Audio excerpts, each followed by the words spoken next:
Welcome to Swimming in Hot Oil, Session 7 of the Advanced Training. My name's Ashley Moore and I'm gonna be your kitchen coach. So put on that sunscreen, guys, because we're going swimming. Frying develops textures in food that's really hard to replicate in any other way. And if you do it right, you'll get crispy, crunchy coating and not the greasy, soggy ones.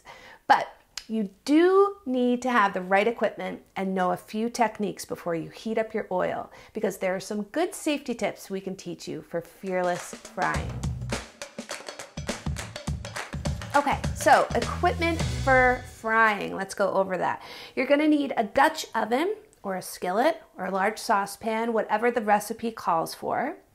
You are going to need a spider or a pair of tongs. Make sure they're the long tongs. You're gonna need a thermometer. This is a digital thermometer, but you also can use the candy thermometers, which stay submerged in the oil the entire time. And you're gonna need some paper towels and a wire rack. All right, so let's review oil, because you can't fry without any oil. So what are the best oils to use? Peanut or vegetable. We prefer peanut.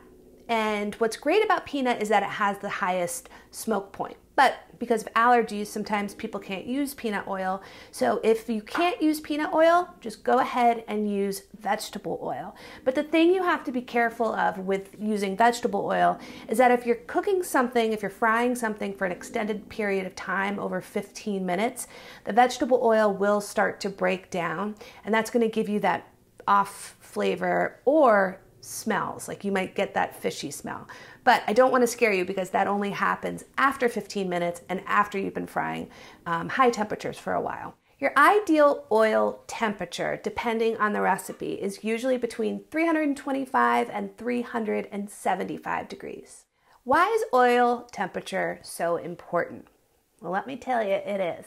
Okay, let's use a piece of fish. If you are frying fish in a pot of oil that is too cold, you're gonna have greasy, soggy coating. It never got a chance to get crispy and crunchy and golden brown while the fish was cooking. Now, on the opposite spectrum, think about dropping some fish in a pot of hot oil. Your crunchy coating is now super dark and burnt, and your fish is raw. So really try to stay within that window of 325 and 375, or whatever your recipe specifically calls for. All right, so there's 4 methods when it comes to frying. Number 1, deep frying, the deep fat frying. This means that the food is covered and completely submerged in the oil, so you're gonna need a large vessel. It also means that it's gonna be hot oil, and it's going to be a steady temperature throughout. Now, it does use a lot of oil, but it doesn't matter, because what you can do is you can, depending on what you're frying, of course, you can let the oil cool and then strain it so that you get any of those crispy bits out of there. And then you can store it, just safely store it for another use, and you can definitely get a couple more uses out of it. Next, shallow frying. So think about chicken cutlets, or when you fry eggplant for eggplant parmesan. You're using just a little bit of oil in a skillet, or sometimes, large saucepan, but you don't need a big Dutch oven for something like this. Some people find that that's an easier way to fry something at home. And the third is double fry.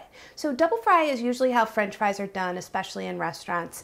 And we have a recipe called Korean fried chicken wings for Cooks Illustrated that are so good. And the theory behind that is that you have the sticky sauce, so you want it to cling to a crispy, crunchy coating. So by double frying it, you've kind of, wicked away as much moisture as possible from that coating, and your chicken's beautifully cooked, and then that sauce just clings so nicely to that wing. Oh my goodness. My mouth is watering.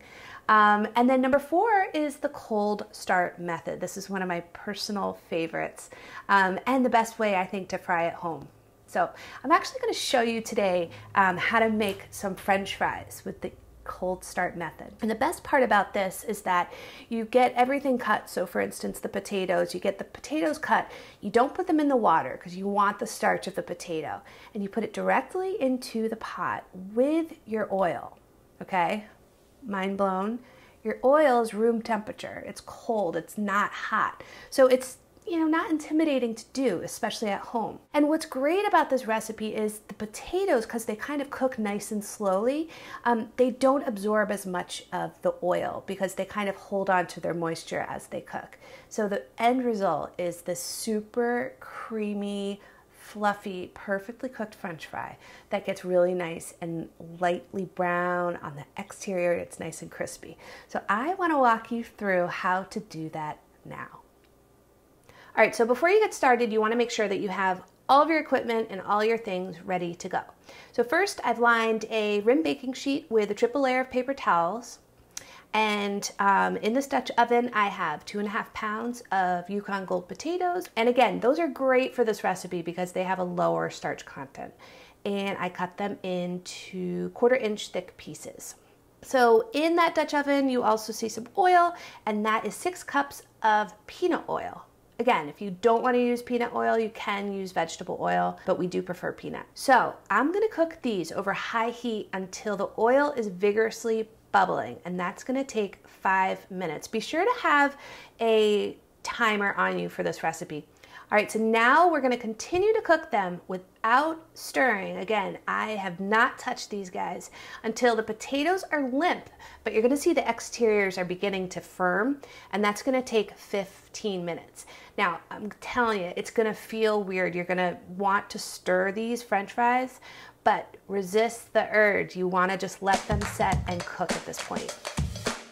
Now, using these tongs, I am just going to stir the potatoes, and you can see that there have been a few that stick to the bottom of the pot. So I'm just going to go in and just kind of stir them around, separate everybody, just for even cooking. And then I'm going to continue to cook these, stirring them every once in a while for an additional 7 to 10 minutes until they look really golden and crispy. Now, you can use a spider or a slotted spoon.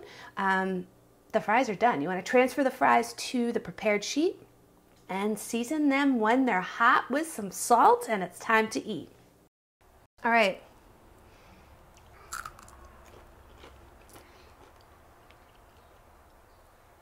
So good.